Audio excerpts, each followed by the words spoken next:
Hi guys, welcome to Chennai IAS Academy. So இன்னைக்கு நம்ம தமிழ் இலக்கிய வகுப்புல என்னத்தை யாரை பத்தி பார்க்க போறோம் அப்படினு பாத்தீங்கன்னா திருஞான சம்பந்தரை பத்தி தான் பார்க்க போறோம். So சைவ சமய குரவர்களில் முதலாம் அவர் இவர்தான். சமய குரவர்கள் என்றால் குரவர் அந்த வார்த்தையினுடைய அர்த்தம் முதல்ல தெரிஞ்சுக்கணும். ஏன்னா நமக்கு ஒரு வேர்டுமே ரொம்ப இம்பார்ட்டன்ட். நமக்கு கொடுக்கக்கூடிய ஒரு வார்த்தையுமே தமிழ்ல மிக முக்கியம். ஏன்னா தமிழ்ல 100 கேள்விகள் இருக்குன்றது எல்லாருக்குமே தெரியும். அதுல ஒரு விஷயமே ரொம்ப முக்கியம். குரவர் என்றால் யாருன்னு பாத்தீங்கன்னா பெரியவர்கள்.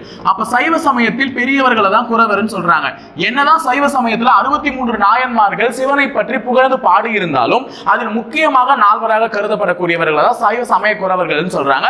அதாவது சைவ சமய நெறிகள்ல பெரியவர்களாக கருதப்படுகிறார்கள். யார் அவர்கள் பாத்தீங்கன்னா திருஞான சம்பந்தர், திருநாவுக்கரசர், சுந்தரர், அதுக்கு அடுத்தது மாணிக்கவாசகர். இவர்கள் 4 பேர் தான் முதல் 4 நாயன்மார்களாக இருக்காங்க. அதுல முதலாம் அவர் யாருன்னு பாத்தீங்கன்னா திருஞான சம்பந்தர். குழந்தை, எல்லாருக்கும் குழந்தை இவர் தான். இந்த குழந்தையிலிருந்தே இவருக்கு சிவன் மேல் கொண்ட பாலின் அந்த ஈர்ப்புனால அவர் நிறைய என்ன பண்ணிட்டாருன்னு பாத்தீங்கன்னா பாட்டுகள் பதிகங்கள் நிறைய பாடியிருக்காரு சிவன் மேல. அதனால இவரை தான் முதல் நாயன்மாரா வச்சிருக்காங்க. சோ அந்த சைவ சமய குரவர்கள்லயும் இவர் தான் முதலாம் அவர். சோ சைவ தமிழ் வேதங்கள், சைவர்களுக்கு மிகப்பெரிய தமிழ் வேதம் என்று எதுன்னா பாத்தீங்கன்னா திருமுறை. திருமுறையை தான் என்னன்னு சொல்றாங்கன்னு பாத்தீங்கன்னா சைவர்களுடைய தமிழ் வேதம். நல்லா ஞாபகம் வச்சுக்கோங்க, முக்கியமான கொஸ்டின் எல்லாம் கேட்கறதுக்கு வாய்ப்பு இருக்கு. சைவர்களின் தமிழ் வேதம் என்று அழைக்கப்படக்கூடியது எதுன்னு பாத்தீங்கன்னா திருமுறை. ஓகேவா? சோ எல்லாருக்குமே தெரியும் எத்தனை திருமுறைகள் இருக்கு அப்படின்னு சொல்லிட்டு கேட்டாங்கன்னா எத்தனை திருமுறைகள்மா? 12 திருமுறைகள் இருக்கு. இந்த 12 திருமுறைகளை பத்தி என்னென்ன விஷயம் இதெல்லாம் ஃபர்ஸ்ட் தெரிஞ்சுக்கிட்டு நம்ம திருஞான சம்பந்தரை பத்தி தெரிஞ்சுக்கிட்டாதான் நமக்கு நல்லபடியா புரியும். 12 திருமுறைகள் இருந்தாலும் அதில் முதல் 7 திருமுறைகளை என்ன சொல்றாங்கன்னு பாத்தீங்கன்னா தேவாரம். அப்ப தேவாரம் எத்தனை திருமுறைகளை கொண்டது அப்படின்னு கேட்டாங்கன்னா முதல் 7 திருமுறைகளை தான் என்னன்னு சொல்றாங்க? தேவாரம் அப்படின்னு சொல்றாங்க. முதல் 7 திருமுறைகள் தேவாரம். அந்த 7 திருமுறைகளை தான் யார் பாடியிருக்காங்க, அதில் உள்ள பதிகங்களை யார் பாடியிருக்காங்க அப்படின்னு பார்க்க போறோம். முதல் 1, 2, 3 இந்த 3 பதிகங்களை பாடியவர் நம்ம திருஞான சம்பந்தர் அவர்கள் தான். அடுத்தது 4, 5, 6 இந்த பதிகங்களை பாடியவர் யாருன்னு பாத்தீங்கன்னா திருநாவுக்கரசர். நாவுக்கரசர். இவருக்கு என்னென்ன பேர்லாம் இருக்குன்றது உங்க எல்லாருக்குமே தெரியும். அப்பர்னு சொல்லலாம், மருள் நீக்கியாருன்னு சொல்லலாம், தாண்டகவேந்தன் சொல்லலாம். இந்த மாதிரி நிறைய பேர்களை உடையவர் தான் திருநாவுக்கரசர். இவர் தான் 4, 5, 6 முதலிய பதிகங்களை பாடியவர். இவர் தான் 2வது சமயக்குறவர். 63 நாயன்மார்களிலும் 2ஆம் அவர். அடுத்தது 7ஆம் திருமுறை. இதை பாடியவர் யாருன்னு பாத்தீங்கன்னா சுந்தரர். ஓகேவா? 7ஆம் திருமுறையை பாடியவர் யாரு? சுந்தரர். ஓகேவா? சோ அப்ப முதல் 7 திருமுறைகள் தான் தேவாரம் என்று அழைக்கப்படக்கூடியது. அதில் 3 பதிகங்களை பாடியவர் திருஞான சம்பந்தர். அடுத்த 3 திருமுறைகளை பாடியவர் திருநாவுக்கரசர். லாஸ்டா 7ஆவதா பாடினவர் சுந்தரர். அடுத்தது 8வது திருமுறை. 8வது திருமுறையை பாடியது யாருன்னு பாத்தீங்கன்னா மாணிக்கவாசகர். 8வது திருமுறையை பாடியது யாரு? மாணிக்க வாசகர். ஓகேவா? மாணிக்க வாசகர் எழுதியதுதான் என்னன்னு சொல்றாங்க? திருவாசகம் அப்படின்னு சொல்றாங்க. மாணிக்க வாசகர் எழுதியதுதான் என்னன்னு சொல்றாங்க? திருவாசகம். ஓகேவா? அடுத்தது 9வது திருமுறையை பத்தி அதிகமா கேட்க மாட்டாங்கமா? ஏன்னா 9வது திருமுறையை 9 பேர் பாடியிருப்பாங்க. சோ அது நமக்கு கேட்கறதுக்கு வாய்ப்பு இல்லை. ஏன்னா இண்டிவிஜுவலா இதுதான் கேட்பாங்க. முதல் 3 திருமுறைகளை பாடியது திருஞான சம்பந்தர். 4, 5, 6 திருமுறைகளை பாடியது யார்? திருநாவுக்கரசர், அப்பர் அப்படின்னு சொல்லலாம். அடுத்தது 7ஆம் திருமுறையை பாடியவர் யார்? சுந்தரர். 8ஆம் திருமுறையை பாடியவர் யார்? திருவாசகத்தை ஏற்றிய மாணிக்கவாசகர். அது திருவாசகம் தான் சொல்லுவாங்க. 9வது திருமுறையை 9 பேர் பாடியிருப்பாங்க. 10ஆம் திருமுறை. 10ஆம் திருமுறையை யார் பாடினாங்க? இது நான் உங்களுக்கு கேட்கலாமா இந்த क्वेश्चन? நீங்க சொல்றீங்களா நான் நம்மளே சொல்லிடலாமா? சரி, நான் யோசிச்சு வைங்க. ஏன்னா கமெண்ட்ல கூட சில பேர் ஆன்சர் பண்ணுவீங்க. யோசிச்சு வைங்க. இதுவரையும் உங்களுக்கு இது விட்டுருக்கேன். அடுத்தது 11ஆம் திருமுறையை பாத்தீங்கன்னா 12 பேர் பாடியிருப்பாங்க. அதனால 9ஆம் திருமுறையும் 11ஆம் திருமுறையும் அதிகமா கேட்கறதுக்கு வாய்ப்பு இல்லை. 11ஆம் திருமுறையை 12 பேர் பாடியிருப்பாங்க. 9வது திருமுறையை 9 பேர் பாடியிருப்பாங்க. அதை கேட்கறதுக்கு வாய்ப்பு இல்லை. திருப்பியும் 12ஆம் திருமுறை மிக முக்கியமான திருமுறை. இதை யார் பாடினாங்க அப்படின்னு பாத்தீங்கன்னா பெரிய புராணம் அப்படின்னு சொல்லக்கூடிய இதுதான் பெரிய புராணம். பெரிய புராணத்தை யார் எழுதுனது எல்லாருக்குமே தெரியும். சேக்கிழார். அவர் தான் என்ன பாடினாருன்னு பாத்தீங்கன்னா இந்த 12ஆம் திருமுறை. இதில் தான் 63 நாயன்மார்களையும் புகழ்ந்து பாடியிருப்பார். சொல்லப்படாத சில பேரை பற்றியும் பாடியிருப்பார். இவர் தான் கடைசியில சிவனை பற்றிய முக்கியமான அனைத்து பாடல்களையும் பாடியவர் சேக்கிழார். பெரிய புராணம் அப்படின்னு சொல்லுவாங்க 12ஆம் திருமுறை. அப்ப முதல்ல இருக்கக்கூடிய இந்த 12 திருமுறைகளை எழுதியவர் யாருன்ற டீடைலிங் வந்துட்டீங்க. அப்ப 1, 2, 3 யாரு? திருஞான சம்பந்தர். 4, 5, 6 யாரு? திருநாவுக்கரசர். 7 யாரு? சுந்தரர். 8 யாரு? திருவாசகம், மாணிக்கவாசகர். 9 பேர் பாடினாங்க. 11, 12 பேர் பாடினாங்க. 12வது திருமுறை பெரிய புராணம், சேக்கிழார். ஓகேவா? இதுவரையும் டவுட் கிளியரா? இதுல எந்த டவுட்டும் இல்ல. 10 10வது திருமுறை வந்து உங்களுக்கு நான் கேள்வியா கேட்டிருக்கேன். அதை யார் பாடினது, அதுக்கு பேர் என்ன, இதை மட்டும் நீ வந்து என்ன பண்றேன்னு பாத்தீங்கன்னா கமெண்ட் பாக்ஸ்ல கமெண்ட் பண்ணிடுங்க. இப்போ திருஞான சம்பந்தர் இவரை பத்தி பார்க்கலாம். இவருடைய வரலாறு என்ன, இவரை பத்தின டீடைல்ஸ்லாம் பார்க்கலாம். சைவ சமய குறவர்களில் முதலாம் அவர்னு சொல்லிட்டோம். பிள்ளை, சிறு பிள்ளை, அதனாலதான் இவர் ஆளுடைய பிள்ளை. இவருடைய இயற்பெயரே என்னன்னு பாத்தீங்கன்னா ஆளுடைய பிள்ளை. குழந்தை ஆளுடைய பிள்ளை தான் இவருடைய இயற்பெயர். இவருடைய பெற்றோர்கள் பேர் சிவபாத இருதயர், பகவதி அம்மையார். சீர்காழியில் பிறந்திருக்கிறார்.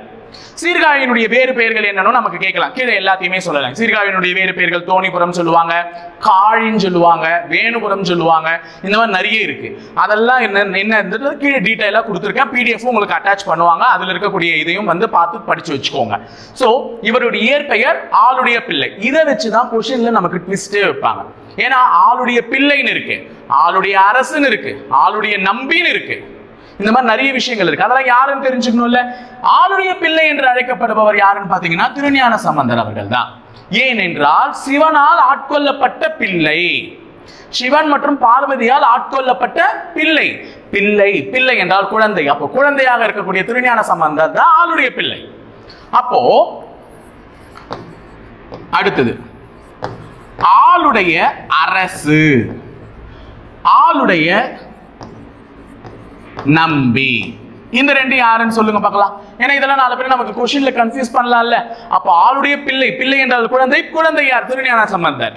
அப்ப ஆளுடைய அரசு யார்? அரசு என்றால் மூத்தவர்கள். அரசு சொல்றதா எல்லாருமே கேட்கணும். அப்ப மூத்தவர், 4 சமயக்குறவர்கள் மிகவும் மூத்தவரான திருநாவுக்கரசர் தான் என்னன்னு சொல்றாங்கன்னு பாத்தீங்கன்னா ஆளுடைய அரசு. அது மட்டும் இல்லாம திருநாவுக்கரசர், பேர்ல கரசர்னு வருதான் அரசு, அது ஞாபகம் வச்சுக்கலாம். திருநாவுக்கு அரசர். அப்போ ஆளுடைய அரசு என்று அழைக்கப்படுவர் திருநாவுக்கரசர். ஆளுடைய நம்பி சுந்தரர். ஆளுடைய நம்பி யாரு? சுந்தரர். ஓகேவா? சோ இந்த மாதிரி இவர்களுடைய பெயர்கள் இருக்கு. இதை வச்சு நாளைக்கு கொஸ்டின் கேட்டா கூட நீங்க டக்குன்னு சொல்லிடலாம். ஓகேவா? அப்போ திருஞான சம்பந்தருடைய பெயர் ஆளுடைய பிள்ளை, திருநாவுக்கரசருடைய பெயர் ஆளுடைய அரசு, சுந்தரனுடைய பெயர் ஆளுடைய நம்பி. திருஞான சம்பந்தருடைய பெற்றோர்களின் பெயர் சிவபாத இருதயர், பகவதி அம்மையார். குழந்தை இல்லையே என்று வருந்தி கிடந்தவர்களுக்கு முருகன் திருவருளால் பிறந்தவர் தான் இந்த திருஞான சம்பந்தர். முருகனின் பேல் கொண்ட அன்பால் அவங்க வந்து இறைவனை வேண்டாங்க. சிவன் தான் அங்க தோணியப்பர் இருப்பாரு. சீர்காழின்ற ஊர்ல இருக்கக்கூடிய சிவனுடைய பெயர் வந்து பாத்தீங்கன்னா தோணியப்பர். அந்த தோணியப்பர் என்ற சிவனையும் வேண்டி இருப்பாங்க. அப்ப முருகனுடைய வந்து திருவருளால வந்து என்ன பண்ணிருப்பாங்க, சம்பந்தர் அப்படி பிறந்திருப்பார். இவருக்கு ஞான சம்பந்தர் ஏன் பேர் வந்துன்றதெல்லாம் பார்ப்போம். சம்பந்தர் அப்படின்னு சொல்லிட்டு, ஏன்னா திருவருள் சம்பந்தமா இவர் பிறந்ததுனால இவருக்கு சம்பந்தர்னு பேர் வச்சாங்க. யாரு? சிவபாத இருதயரும் பகவதி அம்மையாரும் அந்த இறைவனை வேண்டி அவர் அருளால் பிறந்த குழந்தைக்கு. சோ இவருடைய காலம் வந்து பாத்தீங்கன்னா 7ஆம் நூற்றாண்டு. 7ஆம் நூற்றாண்டு என்பது பல்லவர்களுடைய ஆட்சி மேலோங்கி கிடந்த காலம். பல்லவர்களுடைய ஆட்சி மேலோங்கி இருக்கும் பொழுதே அங்க என்ன மதங்கள் வந்து இருந்ததுன்னு பாத்தீங்கன்னா சமண மதமும் பௌத்த மதமும் தழைத்தோங்கி இருந்தது. அதிலும் முக்கியமா சமண மதம். அனைத்து அரசர்களுமே சமய மதத்தை தழுவுறாங்க, ஆரம்பிச்சுட்டாங்க, அந்த மாதிரி எல்லாம் இருந்தாங்க. சோ இவர்கள் எல்லாம் அந்த சமண சமயத்திலிருந்து சைவ சமயத்திற்கு மாற்றிய முதல் பெருமை யாருக்கு சேரும்னு பாத்தீங்கன்னா திருஞான சம்பந்தர் அவர்களுக்கு தான். சிவன் மேல் கொண்ட அன்பின் பாலால் அதை வந்து நாடு முழுக்க அந்த எடுத்துக்கொண்டு சென்றார். அவரை பத்தின கருத்துக்களை எடுத்துக்கொண்டு சென்று அனைவரையுமே அந்த சமண சமயத்திலிருந்து எந்த மதத்துக்கு மாத்தினார்? சைவ சமயத்துக்கு மாத்தினார். அந்த புகழ் இவருக்கும் திருநாவுக்கரசருக்கும் முக்கியமா சேரும். திருநாவுக்கரசரும் முதல்ல சமண சமயத்தை தழுவியவர் தான். அவங்க தங்கச்சி திலகவதியாரால தான் அவங்க என்ன பண்ணிருப்பாங்கன்னு பாத்தீங்கன்னா சைவ சமயத்துக்கு மாறி இருப்பாங்க. இவர் முதலிலே சைவ சமயத்தை தான் பின்பற்றினார். இவர் அந்த காலத்திலிருந்து தொன்று தொட்டு 3 வயதின் முதல் தன்னுடைய 16வது வயது வரை சிவனை எண்ணி 16,000த்திற்கும் மேற்பட்ட பாடல்களை பாடினார். எல்லா பாடலும் நமக்கு கிடைக்கல. 10ஆம் நூற்றாண்டு ராஜராஜ சோழனுடைய ஆட்சி காலத்துல சிதம்பரத்துல சில பாடல்கள் தான் இவர் எழுதப்பட்ட பாடல்கள் கிடைச்சிச்சு. இவர் எழுதிய பாடல்களின் எண்ணிக்கையோ 16,000த்துக்கும் மேல. ஆனா நமக்கு கிடைச்சது என்னவோ 4,000 பாடல்கள் தான். அதை தான் முதல் 3 திருமுறைகளாக வச்சிருக்காங்க நமக்கு இதுல. 12 திருமுறைகள்ல முதல் 3 திருமுறைகளாக என்ன பண்ணிருக்காங்க, அவர் எழுதிய பாடல்கள் ஒரு 4,000 பாடல்களை தான் வச்சிருக்காங்க. அவர் என்னவோ எழுதுனது 16,000த்திற்கு மேல. ஆனா கிடைச்சது இவ்வளவுதான். சோழர் காலத்துல ராஜராஜ சோழன் காலத்துல வாழ்ந்த நம்பியாண்டார் நம்பி என்பவர் இந்த பாடல்களை தொகுத்து எழுதியிருக்கார். ஓகேவா? சரி, இவரை பத்தின பெருமைகள் எல்லாம் இன்னைக்கு இதில் பார்த்துடலாம். இவருக்கு வேறு பெயர் இருக்காது. என்னன்னு பாத்தீங்கன்னா பரசமய கோளரி. பரசமய கோளரி. கோளரி என்றால் சிங்கம். தெரிஞ்சு வச்சுக்கோங்க. கோளரி என்றால் என்னது? சிங்கம். பிற சமயத்தவர்களுக்கு சிங்கம் போன்று இருப்பவர். யார் என்ன கேட்டாலும் சைவ சமயம் தான் சிறந்தது, மற்ற சமயத்துக்காரங்க வந்து பயப்படுறாங்க சைவ சமயத்தை பார்த்து. அப்போ மற்ற சமயத்துக்காரங்களுக்கு சிங்கம் போன்று இருந்தவர் தான் யாருன்னு பாத்தீங்கன்னா திருஞான சம்பந்தர் அவர்கள். அவர் பிறந்த ஊர் என்ன? சீர்காழி. அம்மையார் பேர் என்ன? பகவதி அம்மையார். தகப்பனார் பேர் என்ன? சிவபாத இருதயர். அப்ப பரசமய கோளரி என்று இவருக்கு வேறு ஒரு பெயர் ஒன்று. கோளரி என்றால் சிங்கம். பல சமயத்திற்கு வந்து இவர் சிங்கம் போன்று காட்சி அளித்திருக்கிறார். 3 வயதில் சீர்காழியில் உமையம்மை கொடுத்த ஞானப்பால் ஒன்றவர். என்ன கதை அது அப்படின்னு பாத்தீங்கன்னா, இவரை வந்து தன்னுடைய அப்பா, அவருடைய அப்பா வந்து என்ன பண்ணிட்டு இருக்காரு, கூட்டிட்டு கொலக்கரைக்கு போயிருக்காரு. தோணியப்பர். தோணியப்பர்ன்றது யாரு? சிவன். அந்த சீர்காழியில் உள்ள சிவனுடைய பெயர் தான் தோணியப்பர். அந்த கொலக்கரையில போயிட்டு அவங்க அப்பா வந்து காலையில ஸ்நானம் பண்றதுக்காக அந்த இது பண்ணுவாங்கல்ல, ஸோ மூச்சை முட்டிட்டு குளத்துக்குள்ள இறங்கி தியானம் பண்ணிட்டு இருக்கார். நீண்ட நேரம் ஆகியும் வராத ஒரு காரணத்தினால குழந்தை பயந்துருச்சு. அப்பாவுக்கு என்ன ஆச்சோ ஏதாச்சோ அப்படின்னு சொல்லிட்டு உடனே என்ன பண்ணிடுச்சு, அப்பா அம்மா அப்படின்னு கத்த ஆரம்பிச்சிருச்சு குழந்தை. 3 வயது தான், பள்ளிக்கூடமே செல்லாத குழந்தை, குருகுலமே போல. ஆனா அப்பா அம்மா அது இயல்பா வர வார்த்தைகள், அதை வச்சு கத்த ஆரம்பிச்சிருச்சு. அப்படி கத்த ஆரம்பிச்ச உடனே குழந்தை யாருடைய திருவருளால் பிறந்திருக்கிறது? முருகனுடைய திருவருளால் பிறந்திருக்கிறது. அப்ப முருகனே சாட்சாத் பிறந்திருக்கிற மாதிரி கருத்தில் இல்லை இந்த குழந்தை. அப்பா அம்மா உடனே அவருக்கு மட்டுமா பதபதிக்கும், முருகனுடைய அப்பா அம்மான சிவனுக்கும் பார்வதிக்குமே பதபதிக்கும். அவங்க வந்துட்டாங்க நேரா இறங்கி வந்துட்டு குழந்தை அழையாதன்னு சொல்லிட்டு உமையம்மை என்ன பண்றாங்க, ஞானப்பால் கொடுக்குறாங்க. அன்றிலிருந்து தான் இவர் ஞான சம்பந்தர் என்று அழைக்கப்படுகிறார். அன்று அவர் கொடுத்த ஞானப்பாலின் மூலமாக ஞானம் பெற்று சிவன் மேல் பதிகங்கள் பாட ஆரம்பித்தார். அன்றிலிருந்து இவர் ஞான சம்பந்தர் என்று அழைக்கப்படுகிறார். ஓகேவா? அப்ப ஞானப்பால் கொடுக்குறாங்க. அப்பா வெளியில வந்து கேட்கிறாரு, என்ன பால் குடிச்சிருக்க, உனக்கு யார் கொடுத்தது, யாருடைய எச்சில் பால் நீ குடிச்ச, யாருக்கு தெரியாம குடிச்சுன்னா இவங்க தான் கொடுத்தாங்க அப்படின்ட்டு ஒரு கையை காட்டுறாரு வானத்தை நோக்கி. வானத்துல யாருமே இல்லை. என்ன வானத்துல யாருமே இல்லை, என்ன ஏமாத்த பாக்குறேன்னு கொம்பு எடுத்து அடிக்க போறாரு, பெரம்பு எடுத்து. அப்ப வந்து கரெக்டா பாடுறாரு, தோடுடைய செவியன் தூவென் மதிசூடி விடையேறி தூவென் மதிசூடி. தோடுடைய செவியன் விடையேறி தூவென் மதிசூடி அப்படின்னா என்ன? தோடுகளை அணிந்த ஒருவன் விடையேறி வருகிறான். விடை என்றால் வாகனம். காளை மாட்டு வாகனத்தின் மேல் ஏறி வந்து தூவென் மதிசூடி நிலாவை சூடி இருக்கிறார். மதி என்றால் நிலா. தூவென் தூய்மையான வெண்மை நிறத்தை கொண்ட நிலாவை தன் தலையில் சூடி கொண்டிருக்கிறான். சுடலை பொடி பூசி கொண்டிருக்கிறான். அடுத்த லைன் சொல்றார், சுடலை பொடி பூசி கொண்டிருக்கிறான். சுடுகாட்டுல உள்ள சாம்பலை பூசிட்டு இருக்கான் அப்படின்ட்டு. அவங்க அப்பாவுக்கு இதெல்லாம் கேட்ட உடனே ஐயோ சிவனா வந்தது நம்பிட்டார். எப்படி? பள்ளிக்கூடம் ஒரு குருகுலமே போவாத ஒரு குழந்தை இவ்வளவு அழகா பதிகம் பாடுதே, எப்படி பாட முடியும் ஒரு குழந்தையால? அப்போ நம்மளுடைய குழந்தைக்கு ஞானப்பாலை உமையம்மை தான் வழங்கினாள் என்று அவர் உணர்ந்து கொள்கிறார். அன்றிலிருந்து அவர் ஞான சம்பந்தர் என்று அழைக்கப்படுகிறார். இது அவருடைய முதல் கதை. அவருடைய முதல் பதிகம் அங்குதான் இயற்றப்பட்டது. அதுதான் தோடுடைய செவியன். ஓகேவா? அடுத்தது சீர்காழியினுடைய வேறு பெயர்கள் சொன்னல, என்னென்ன போட்டிருக்கேன் பார். காழி, தோணிபுரம், பிரம்மபுரம், வேணுபுரம். எல்லாமே புறம் வரும். தோணிபுரம், தோணியப்பர் இருக்கிற அந்த சிவன் பேர் இருக்கிறதுனால தோணிபுரம். பிரம்மபுரம், வேணுபுரம், இன்னொன்னு என்னது காழி. அப்ப நமக்கு இந்த மாதிரியான கேள்விகள் கேட்கலாம். என்னன்னு பாத்தீங்கன்னா, பின்வருவனவற்றுள் எது சீர்காழியின் வேறு பெயர் அல்ல அப்படின்னு கேட்டுட்டு 3 ஆப்ஷன்ல தோணிபுரம், பிரம்மபுரம், வேணுபுரம்னு கொடுத்துட்டு இன்னொரு ஊர் பேர் வேற எதனா கொடுத்தாங்கன்னா நீ அதை தான் வந்து சீர்காழியினுடைய வேறு பெயர் இல்லை அப்படின்னு குறிக்கணும். ஓகேவா? அது ஞாபகம் வச்சுக்கோங்க. அப்ப இதை வச்சு சீர்காழியினுடைய வேறு பெயர்களை வச்சு நமக்கு கொஸ்டின் கேட்கலாம்.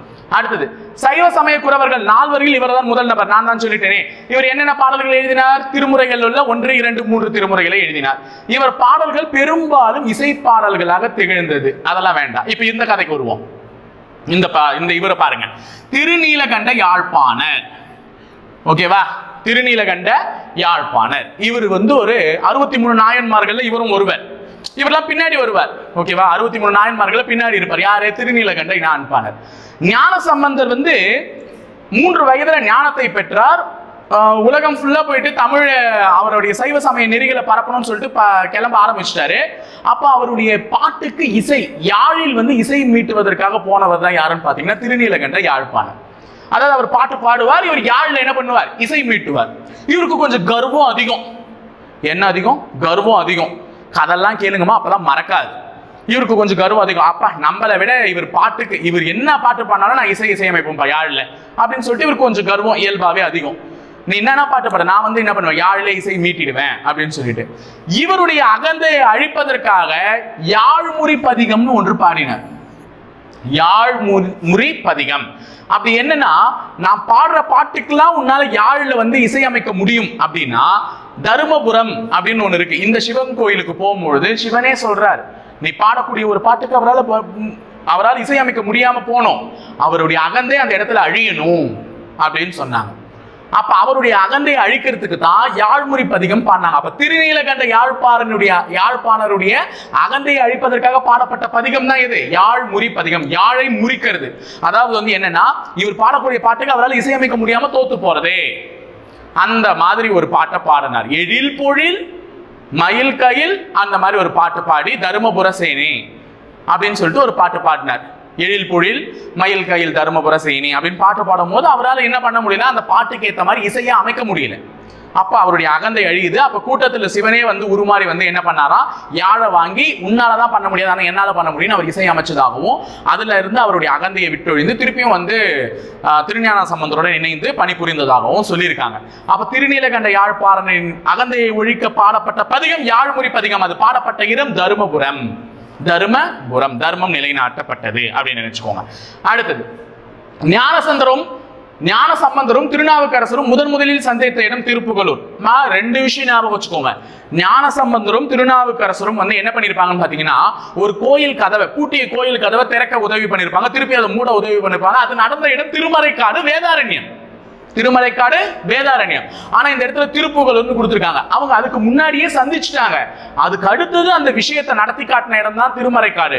உடனே ரெண்டு விஷயத்துல கன்ஃபியூஸ் ஆயிட்டு இவங்க ரெண்டு பேரும் சேர்ந்து அந்த கதவை திறந்த இடம் தானே, அப்ப திருமறைக்காட்டுல தான் அவங்க சந்திச்சாங்கன்னு நீங்க போட்டுக்க போறீங்க. அப்ப உனக்கு கொஸ்டின் கேட்டாங்கன்னா ஞான சம்பந்தரும் நாவுக்கரசரும் முதலில் சந்தித்த இடம் எதுன்னு கேட்டாங்கன்னா எது? திருப்புகலூர். அப்ப திருஞான சம்பந்தரும் திருநாவுக்கரசரும் முதலில் சந்தித்த இடம் திருப்புகலூர். அங்கு சந்தித்த போது திருநாவுக்கரசர் ஓடி வந்து இவர் காலில் விழ ஆரம்பிச்சிட்டார். குழந்தையா இருக்கியே, நானே சமண சமயத்தை பின்பற்றிட்டு அதுக்கப்புறமா என்னுடைய தங்கையின் பேரால் நான் வந்து என்ன மாறிட்டேன், சைவ சமயத்துக்கு மாறிட்டேன். நீ குழந்தையா இருக்கச்சவே இவ்வளவு நல்லா பாடுறியா அப்படின்னு சொல்லிட்டு திருஞான சம்பந்தருடைய காலை வந்து பிடிக்க போகும்பொழுது திருஞான சம்பந்தர், நீங்கள் என்னுடைய தந்தை வயதை அடைந்தவர், நீங்கள் என் காதில் விழலாமா, அப்பரே எழுந்திருங்கள் அப்படின்னு சொல்லிட்டு இப்படி தூக்கினார். அப்பரே எழுந்திருங்கள். அப்பதான் அவருடைய பெயர் என்னன்னு மாற்றப்பட்டது. திருநாவுக்கரசர் என்னன்னு கூப்பிட ஆரம்பிச்சாங்க, திருநாவுக்கரசர் என்னன்னு கூப்பிட ஆரம்பிச்சாங்க, அப்பரே எழுந்திருங்கள் அப்படின்னு சொல்லிட்டு தன் காலில் விழ வந்தவரை தூக்கி நிறுத்திட்டாரு. அதனாலதான் அவருக்கு அப்பர்னு பேர் வந்துச்சு. அப்ப ஞான சம்பந்தர் தான் திருநாவுக்கரசருக்கு என்ன பேரை சுட்டி இருக்கார், அப்பர். அது தெரிஞ்சுக்கோங்க. அடுத்தது கூன் பாண்டியனின் வெப்பு நோயை போக்கி அவரை நின்றசீர் நெடுமாறனாக்கி சைவ சமயத்திற்கு மாற்றினார்.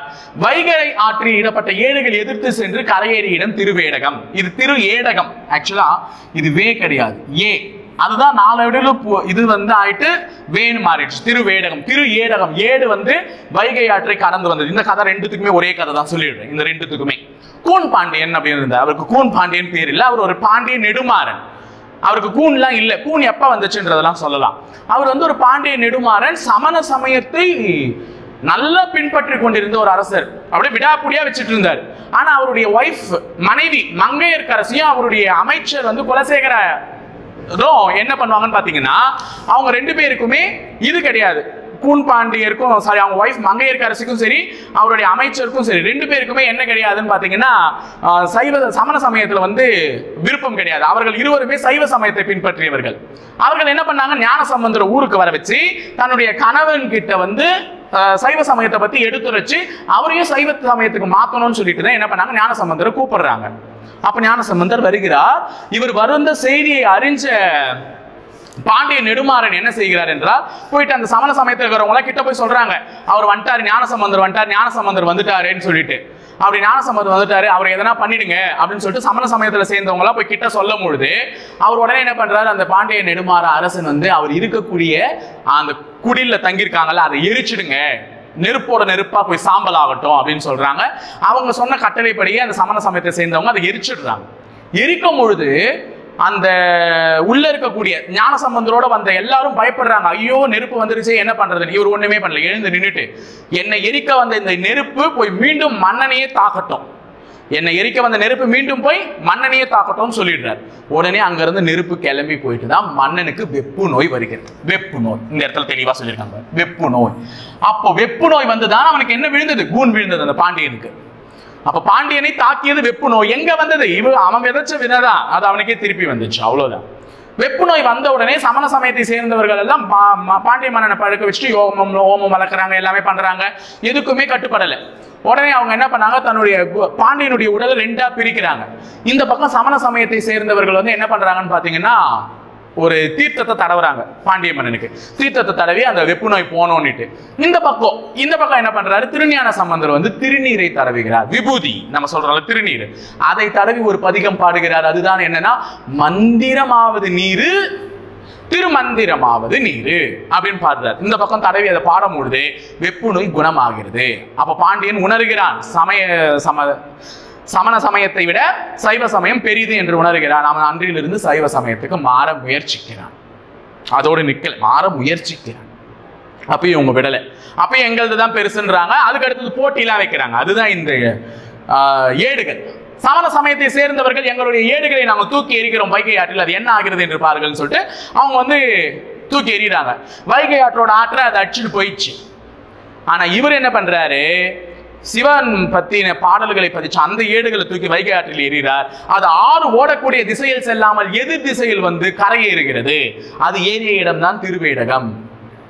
பாருங்க, ஆறு போற திசையில தான் எதா இருந்தாலும் அடிச்சுட்டு போகும். ஆனா இவர் எரிந்த ஏடுகள் வந்து எதிர் திசையில் அடிச்சுட்டு வந்து கரையேறிடுச்சு. அதுதான் திருவேடகம் அப்படின்னு சொல்றாங்க. புரியுதுங்களா? அப்போ இது ரெண்டுமே பாண்டிய மன்னனுக்காக நடந்த நிகழ்வுகள் தான். அப்ப பாண்டிய மன்னனுக்காக பாடப்பட்ட பதிகம் தான் மந்திரமாவது நீரு திரு மந்திரமாவது நீரு. அது தெரிஞ்சு வச்சுக்கோங்க. ஓகேவா? அடுத்தது, திருமறைக்காட்டில் கோயில் கதவு மூடவும் பின் திறக்கவும் பதிகம் பாடினார் அப்படின்னு சொல்றாங்க. ஓகேவா? திருமறைக்காட்டுல என்ன பண்ணிருக்காங்க, திருமறைக்காட்டுல கோயில் கதவு மூடிடுச்சு. திருமறைக்காடு, இது முதல்ல தெரிஞ்சுக்கோங்க. திருமறைக்காடு தான் என்னன்னு பாத்தீங்கன்னா வேதாரண்யம். வேதாரண்யம் நம்ம எல்லாருக்குமே தெரியும். ஆரண்யம் என்றால் காடு. ஆரண்யம் என்றால் காடு. நம்ம படிச்சிருப்போம்ல ராமாயணத்துல, கம்பராமாயணத்துல ஆரண்ய காண்டம்னு படிச்சிருப்போமே. ராமரும் சீதையும் காடுகளுக்கு சென்ற ஒரு இடம், அதுதான் ஆரண்ய காண்டம். அப்ப ஆரண்யம் என்றால் காடு. அப்ப ஆரண்யம் என்றால் காடு. வேதம், வேதம் என்றால் மறை. வேதம் என்றால் மறை. வேதம் என்றால் மறை. அப்ப மறை, திருமறை காடு, திருவேதம் காடு, ஆரண்யம். அதுதான் வேதாரண்யம்னு மாறுச்சு. அப்ப வேதாரண்யம் பேர் சும்மா வரல, திருமறை காட்டினுடைய இன்னொரு பெயர். மறை என்றால் வேதம், காடு என்றால் ஆரண்யம். அப்ப வேதாரண்யம் அதனாலதான் உருவாச்சு. வேதங்களால் ஒரு கதவு போற்றி மூடப்பட்டிருக்கு. அந்த கதவை யாராலுமே திறக்க முடியல. அந்த நாட்டு அரசன் என்ன பண்ணாரு, அந்த கோயிலுக்கு இன்னொரு கதவை ரெடி பண்ணி அது வழியா தான் மக்கள் போயிட்டு தரிசிச்சுட்டு வந்துட்டு இருந்தாங்க. அப்ப அந்த ஊருக்கு திருநாவுக்கரசரும் திருஞான சம்பந்தரும் போறாங்க. ரெண்டு பேரும் போட உடனே பதிகங்கள் பாட ஆரம்பிக்கிறாங்க. இந்த கோயில் கதவை திறக்கிறதுக்கு நீங்க உதவுங்க, இந்த கோயில் நடை இது வழியா போயிட்டு வரட்டும் மக்கள் அப்படின்னு சொல்லிட்டு கேட்கவே ஒரு பதிகங்கள் பாடி கோயில் கதவை திறக்கலாம்னு சொல்லிட்டு என்ன பண்றாரு, திருநாவுக்கரசர் தான் முதல்ல பதிகம் பாடுறாரு. ஏன்னா அவர் தானே மூத்தவர். நம்ம ஞான சம்பந்தரோ குழந்தை, திருநாவுக்கரசர் தான் மூத்தவர். அவர் முதல்ல பாடல் பாட ஆரம்பிக்கிறார். 10 பாடல்கள் பாடினார். 10 பாடல்கள் முடியும் பொழுதுதான் அந்த கதவு திறக்கிறது. 10 பாடல்கள் முடியும் போதுதான் கதவு திறக்கிறது. சிவன் வந்து திறக்கிறாரு கதவை. எல்லாரும் போறாங்க, சாமி கும்பிடுறாங்க, வந்துட்டாங்க. இப்ப கதவு மூடணும். ஏன்னா ஒரு தடவை கதவு திறந்து மூடினாதான் அதுக்கப்புறமா எப்பனாலும் திறந்து மூடலான்ற பழக்கத்துக்கே வருவாங்க. அதனால கதவை மூடுறதுக்காக நீ பாட்டு பாடு அப்படின்னு சொல்லிட்டு திருஞான சம்பந்தர் கிட்ட சொல்றாங்க. திருஞான சம்பந்தர் ஒரே பதிகம் தான் பாடுகிறார். அந்த பதிகம் பாடிய உடனே என்ன ஆயிடுதுன்னு பாத்தீங்கன்னா கதவு மூடிடுது. ஏன்னா பிள்ளை அல்லவா, குழந்தை அல்லவா, இறைவனுக்கும் சொல்லி தெரியும்ல, வாய் வலிக்க போகுது, சரி நம்ம மூடிடுவோம் அப்படின்னு சொல்லிட்டு ஒரு பதிகத்துக்கு என்ன பண்ணிட்டார், கோயில் கதவு தாழிட்டார். அப்ப கதவு திறப்பதற்கும் கதவு மூடுவதற்கும் திருநாவுக்கரசரும் திருஞான சம்பந்தரும் சேர்ந்து பாடிய இடம் தான் திருமறைக்காடு, வேதாரண்யம். திருநாவுக்கரசு இவரின் சிவிகையை சுமந்த இடம் திருப்பூந்துருத்தி. ஓகேவா? இதெல்லாம் அதிகமா கேட்க மாட்டாங்க. அடுத்தது ஞான சம்பந்தர் சொக்கியா திருமணம் நடைபெற்ற இடம் வந்து திருப்பெருமனை நல்லூர். இதுவும் அதிகமா கேட்க வாய்ப்பு இல்லை. ஆனா இது வந்து தெரிஞ்சு வச்சுக்கோங்க. ஞான சம்பந்தரும் சொக்கியா என்பவரும் தான் திருமணம் புரிஞ்சிருப்பாங்க. திருமணம் புரிந்த அந்த மனக்கோலத்திலேயே தீயில் ஜோதியில வந்து ஐக்கியமாகி இறந்துருவாரு. அது தன்னுடைய 16வது வயதிலேயே திருஞான சம்பந்தர் இறந்துருவார். அடுத்தது திருமண கோலத்திலேயே இறைவன் அடி செய்தார்னு அதான் சொல்லியிருக்காங்க. அடுத்தது ஆண் பனையை பெண் பனையாக மாற்றிய இடம் திருவோத்தூர். இது ஞாபகம் வச்சுக்கோங்க. ஆண் பனையை பெண் பனையாக்கிய இடம் என்னது, திருவோத்தூர். ஞான சம்பந்தர் தான். அப்ப ஆண் பனை மரத்துக்கும் பெண் பனை மரத்துக்கும் வித்தியாசம் இருக்கு. சோ அது வந்து சொல்லும் பொழுது ஆண் பனையை பெண் பனையாக மாற்றிய இடம் இது திருவோத்தூர். ஓகேவா?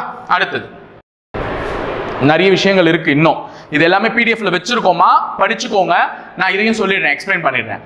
சமணர்களை அனல் தீவாதத்திலும் புனல் நீர்வாதத்திலும் வென்ற இடம் மதுரை. அதாவது நான் சொன்ன பாண்டியன் கிட்ட நடக்கும்பொழுது அந்த வைகை ஆற்றில் ஏட விட்டாங்க, அது எதிர் திசையில நோக்கி வந்துச்சுன்னு சொல்லிட்டு அதுக்கு முன்னாடி ஒரு ஈவெண்ட் வச்சிருப்பாங்க, ஒரு டாஸ்க். அது என்னன்னு பாத்தீங்கன்னா அனல் தீவாதம் புனல் தீவாதம் நீர்வாதத்திலும் வென்ற இடம் மதுரை. அந்த சமணர்களையே என்ன பண்ணிருப்பாங்க, அந்த ஏடுகள் எல்லாம் தூக்கி தீயில எரிஞ்சிருப்பாங்க. ஓகேவா? தீயில எரியும் போது எரியுமான்னு பார்த்திருப்பாங்க. சமணர்களுடைய எல்லாமே எரிஞ்சிடும் அந்த ஏடுகள். ஆனா வந்து சைவ சமயத்தை பின்பற்றிய திருஞான சம்பந்தரால் எரியப்பட்ட ஏடுகள் வந்து எரியாது. அதனால அதுல வென்ற இடம் வந்து எதுன்னு பாத்தீங்கன்னா மதுரை. அப்ப மதுரையில தான் தீ அப்படின்னாலே ஞாபகம் வச்சுக்கோங்க. கண்ணகி மதுரையவே எரித்தால் மதுரையில தான் பாண்டியன் இருந்தான் அப்படின்ற மாதிரி எல்லாம் இருக்குல்ல. அப்ப பாண்டியன் கிட்ட தான் இந்த போர்ல வென்றாங்க. அப்ப மதுரையில தான் அந்த சமணர்களை அனர்த்தீவாதத்திலும் புனர்த்தீவாதத்திலும் இவர் வென்றார். இவர் மொத்தம் 23 பண்களில் பாடல்களை பாடியுள்ளார். பண்கள் என்றால் இசை. அப்ப 23 வகையான இசைகளில் இவர் வந்து பாடல்கள் பாடியுள்ளார். முருகனின் அவதாரமாக போற்றப்படுபவர். நான் தான் சொன்னேன்ல, முருகனின் அவதாரமாக இருக்க போய் தான் இவர் அம்மாவே அப்பனே அம்மையே அப்படின்னு கத்தன உடனே சிவன் பார்வதியை நேரா வந்து பால் கொடுத்தாங்க. அப்போ முருகனின் அவதாரமாக போற்றப்படுபவர். இவரது பாடல்கள் திருக்கடை காப்பு என்றும் சிறப்பிக்கப்படுகிறது. அப்ப இவருடைய பாடல்கள் என்ன சொல்றாங்க? திருக்கடை காப்பு. பெரிய புராணத்தில் அதிகம் பாடப்பட்டவர் இவர் தான். பிள்ளை பாதி புராணம் பாதி. நல்ல ஞாபகம் வச்சுக்கோங்க. பெரிய புராணத்தை யார் எழுதுனதுன்னு சொன்னேன்? சேக்கிழார். சேக்கிழார் இவர்தான் என்ன பண்ணுவாருன்னு சொன்னேன். 63 நாயன்மார்களை பத்தியும் சொல்லியிருக்காரு. அப்படி 63 நாயன்மார்களை பத்தியும் சொல்லும் பொழுது பெரிய புராணத்துல இவரை பத்தி தான் அதிகமா சொல்லியிருக்காரு. ஏன்னா இவர் தான் குழந்தை, இவர் தான் முதலாமவர், இவரை பத்தி அதிகமா சொல்லியிருக்காரு. ஏன்னா இவர் அந்த 3 வயதிலிருந்து 16 வயது வரை விடாமல் 16,000க்கும் மேற்பட்ட பாடல்களை இறைவனடி பாடியிருக்கார். சோ அதனால இவரை பத்தி பிள்ளை பாதி புராணம் பாதி. அவர் குழந்தை தான், ஆனா புராணம் பாதின்னு சொல்லியிருக்காரு. ஞான சம்பந்தரை, இது ரொம்ப ரொம்ப முக்கியம்.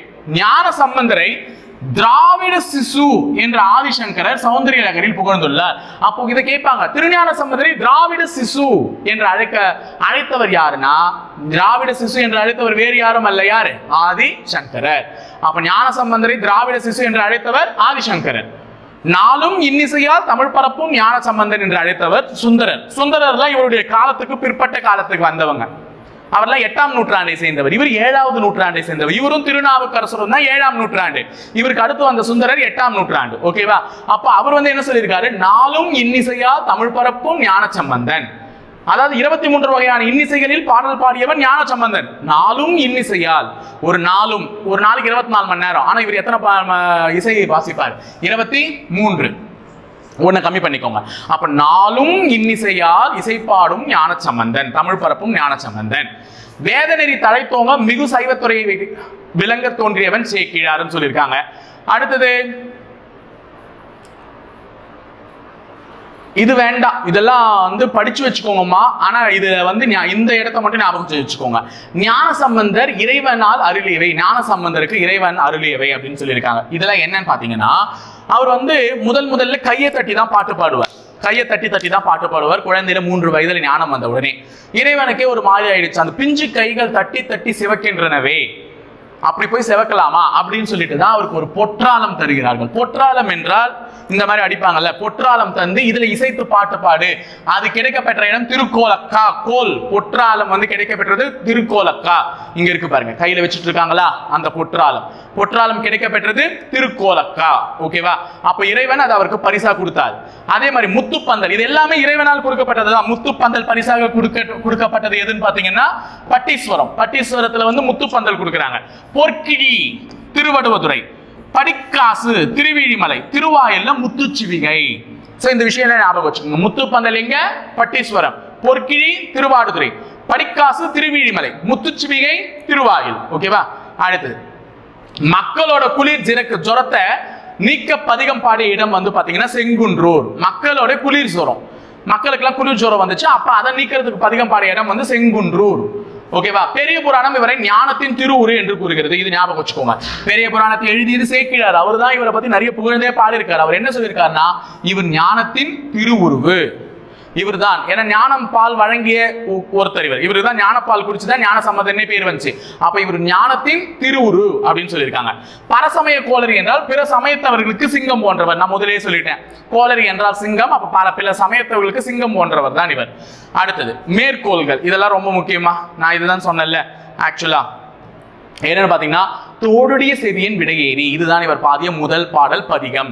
இறைவன் ஞானப்பால் கொடுத்தவுடன் யார் கொடுத்ததுன்னு கேட்கும்போது தோடுடைய செவியன் தான் வந்து கொடுத்தான் அப்படின்னு சொல்லிட்டாரு.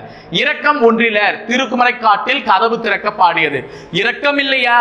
அதாவது 10 பாடல்கள் திருநாவுக்கரசர் பாடினாரு, அப்ப கதவு திறக்கவே இல்லைன்னு கடைசியில் திருநாவுக்கரசரோட சேர்ந்து பாடுறாங்க. நான் சொன்னது வந்து திருநாவுக்கரசர் 10 பாட்டு பாட கதவு திறந்தது, இவர் ஒரு பாட்டு பாடி கதவு மூடிடுச்சுன்னு சொன்னல. அந்த 10வது பாடலை வந்து சேர்ந்து பாடுறாங்க. இரக்கம் என்று ஒன்று இல்லையா இறைவா அப்படின்னு சொல்லிட்டு பாடுறாங்க. இரக்கம் ஒன்றிலர். திருமறைக்காட்டில் கதவு திறக்க பாடுவது. மந்திரமாவது நீரு, மன்னன் நோய் தீர்க்க பாடியது. இப்பதான் நான் சொன்னேன், திருநீர் இந்த பக்கம் தடவும் போது மந்திரமாவது நீரு, திரு மந்திரமாவது நீரு அப்படின்னு பாடினாங்க. அது மன்னனுடைய நோயை தீர்க்கிறதுக்கு. வாழ்க அந்தனர் வானவர் ஆனினம் புனல்வாதத்தின் போது பாடியது. ஓகேவா? புனல்வாதம். புனல்வாதம்னா என்ன? அந்த ஏடை வந்து எடுத்துட்டு போய் நெருப்புல எரிறாங்கல்ல, நெருப்புல எரிவாங்களே சமண சமயத்தை சேர்ந்தவங்களும் சைவ சமயத்தை சேர்ந்தவர்களும். அப்ப அவங்களுடைய குறையை தீர்க்க பாடின பாட்டு தான் என்னன்னு பாத்தீங்கன்னா வாழ்க அந்தனர் வானவர் ஆனினம், வாழ்க அந்தனருக்குள்ள வானவர் ஆனினம் என்று பாடியிருக்கிறார். அடுத்தது நல்லவர்களுக்காக நாளும் கோலும் இல்லைன்னு அப்பதான் பண்ணாங்க. நல்லவங்களுக்கு இந்த நாளும் கோலும் இல்லை, எப்ப வேணாலும் எது வேணாலும் நடக்கும். அடுத்தது சிறையாரும் மடக்கினியே நாயகன் நாயகி பாவத்தில் பாடியது. கடைசியில பாடினது ஞாயிறு திங்கள் செவ்வாய் புதன் வியாழன் வெள்ளி சனிபாம்பு இரண்டும் உடனே மண்ணில் நல்ல வண்ணம் வாழலும் வைகளும். இதெல்லாமே அவர் பாடிய பாட்டுக்கள் தான். இதை மேற்கோள் காட்டி நாளைக்கு இதை யார் பாடியதுன்னு கேட்டாலும் திருஞான சம்பந்தர் தான் நீங்க சொல்லணும். இது எல்லாமே ஞாபகம் வச்சுக்கோங்க. ஓகேவா? ஸோ திருஞான சம்பந்தரை பற்றின கொஞ்சம் டீட்டெயில்ஸ் இதுதான். என்னால் முடிஞ்ச வரை எனக்கு எவ்வளோ தெரியுதோ அதை நான் சொல்லியிருக்கேன். இதை பற்றி இல்லாமல் நீங்களும் மேலே கொஞ்சம் ரிசர்ச் பண்ணி தேடி படிங்க. அப்போ தான் நல்லபடியாக ஒரு சில பாயிண்ட்ஸ் வந்து நம்மளால் ஞாபகம் வச்சுக்க முடியும். எல்லாத்துக்குமே ஸ்டோரி தெரிஞ்சு படிங்கம்மா. சும்மா ஏதோ ஒன்று மனப்பாடம் பண்ணிட்டோம் அப்படின்னா நமக்கு இப்போ மனப்பாடம் பண்ண ஒரு ஃபீல் கிடைக்கும். எக்ஸாம் போகிற வரையும் அது கண்டிப்பாக கை கொடுக்குமானா கொடுக்காது. அதனால முடிஞ்ச அளவுக்கு ஸ்டோரியை தெரிஞ்சுட்டு படிங்க. ஸ்டோரி தெரிஞ்சு படித்தா என்றைக்குமே அது நம்ம மைண்டை விட்டு ஆகலாது. ஓகேவா? ஸோ இணைந்திருங்கள், எல்லாமே நல்லபடியாக முடியும். ஓகேவா? எல்லாருமே வெற்றி பெற வாழ்த்துக்கள். தேங்க்யூ.